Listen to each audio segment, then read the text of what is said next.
Assalamualaikum warahmatullahi wabarakatuh. Hai, welcome back to my channel bersama gue Inka Dimubinka. Ya, jadi sekarang gue mau ngebahas ya sebuah film yang merupakan prequel dari NKCTHI dan prequel juga dari Story of Kale. Judulnya adalah Story of Dinda yang tayang di platform bioskop online. Yang aku mau kamu cuma berani memutuskan apa yang kamu mau. Kita mulai dari awal.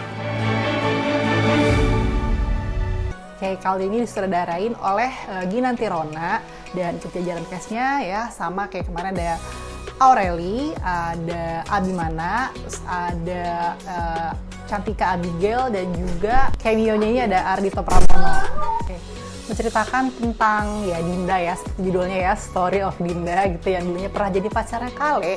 Jadi kayak peristiwa di balik 5 jam sebelum Dinda mutusin Kale. Langsung masuk aja ke reviewnya, jadi gue akan mencoba awal-awal ini non-spoiler dulu ya, mungkin setelah skor gue akan sedikit spoiler. Oke, karena gue nggak mau ganggu kenyamanan kalian yang belum nonton. Oke, dari hal yang gue suka dari film ini gitu, untuk tone warnanya dibanding yang Story of Kale, kayaknya di sini kayak lebih cerah gitu loh, warna-warnanya lebih sedikit agak lebih colorful, kayak ada putih, pink, peach gitu, kayak mungkin sesuai dengan judulnya ya, Story of Dinda, Second Chance of Happiness. Jadi kayak kelihatan ada aura hope gitu ceritanya di situ gitu ya. Ya sinematografinya juga di sini kan juga nggak hanya di rumah aja, ada pemandangan di luarnya juga gitu. Jadi lebih seger lah dibandingnya dulu kan kayak Story of Kale agak-agak dark gitu. Juga kayak mungkin karena dari sudut pandang cewek kali ya. Jadi kayak untuk pewarnaannya agak sedikit lebih manis gitu. Sama juga mirip-mirip sama Story of Kale, untuk alurnya di sini juga maju mundur tapi gampang sih diikutin gitu, nggak bikin bingung gitu. Justru di sini tuh salah satu trik biar nggak ngebosenin gitu, karena di sini kan memang pace-nya agak lambat gitu ya, banyak dialog-dialog panjang gitu. Cuman gara-gara alur maju mundur itu jadi membuat filmnya agak terasa dinamis gitu.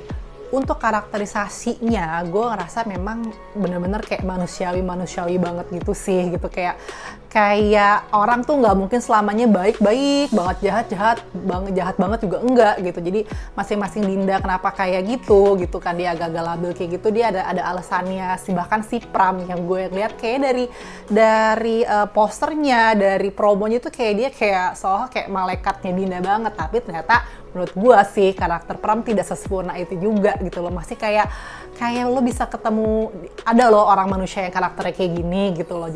Bagi teman-teman belum subscribe, jangan lupa untuk subscribe channel ini agar gue selalu semangat bikin video dan mendukung channel ini agar terus berkembang. Sedangkan hal yang gue kurang suka ya, karena ini merupakan prequel dari Story of Kale dengan judulnya mirip-mirip gitu ya, yang awalnya mungkin gue ngerasa ini kayak dari awal mau nonton Story of Kale itu orang-orang mungkin netizen kayak bercandaan doang gitu, jangan abis ini ada Story of Dinda gitu, ternyata beneran terkabul gitu kan.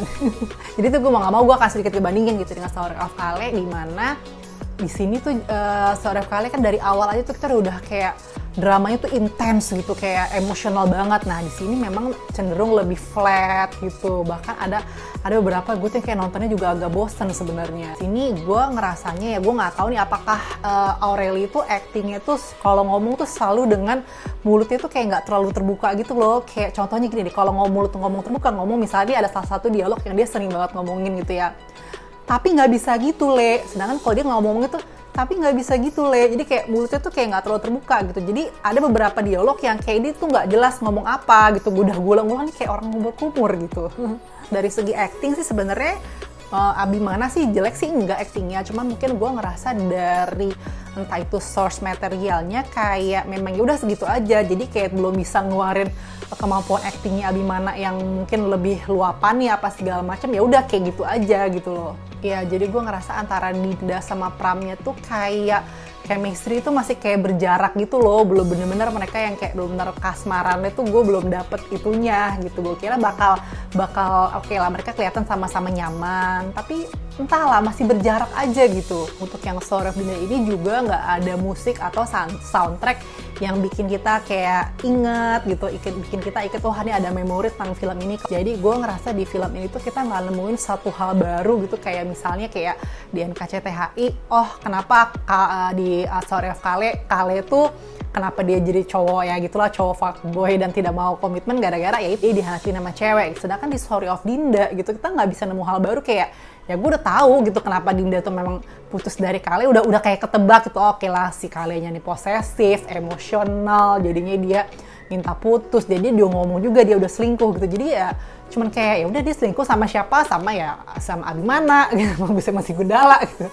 Terus kayak ya udah kita nggak, ini memang jenis film yang sebenarnya kalau nggak ada pun juga nggak apa-apa gitu loh, kayak ya mungkin ya karena rame dan bisa cuan aja gitu. Oke, jadi kalau untuk skor film ini kayak gue kasih, kalau yang dulu Story of Kale 6,9, ini kurangin 1 5,9 dari per 10 gitu ya. Jadi kayaknya sih memang cocok buat akan relate mungkin orang-orang yang kayak pasangannya itu posesif, gimana caranya dia bisa lepas dari cowoknya. Kayaknya sekarang gue bisa ke spoiler talk nih, gue ngasih tahu adegan-adegan yang menurut gue agak sedikit janggal gitu kali ya.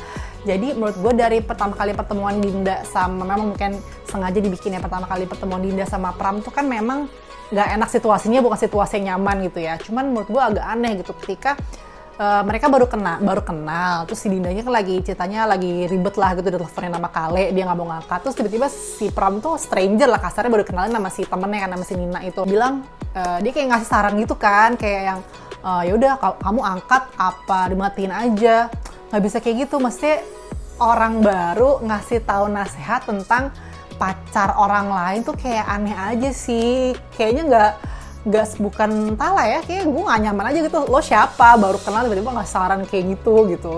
Gue tebakan gue aja ya, kayak gue ngerasanya tuh oke lah di film itu digambarin Pram itu kan sosok yang kayak yang simpatik kali ya, yang bisa jadi pelariannya Dinda gitu dari Kale gitu. Cuman gue ngerasa dia tuh udah ada bibit-bibit posesif kayak Kale sebenarnya udah ada gitu menjelang ending, yang ketika dia tiba-tiba datang ke tempat bandnya Dinda, terus ngobrol sama temennya itu kan gitu. Kayak udah mulai posesif, yang dimana Dindanya kan nggak nyamban saat itu, ngapain datang tiba-tiba gitu. Jadi gue tuh ngerasanya tuh kayak karakter Dinda sama Pram itu nanti bisa terulang lagi kayak peristiwa ya Dinda sama Argo, Dinda sama Kale yang awalnya pacaran indah, terus posesif, berantem, selingkuh, pelarian, terus aja gitu sampai kiamat.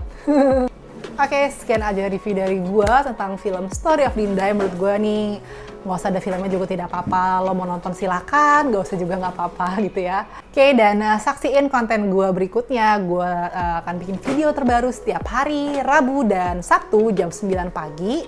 Jangan lupa dukungan untuk like, share, dan subscribe video ini. See you on next video. Bye-bye.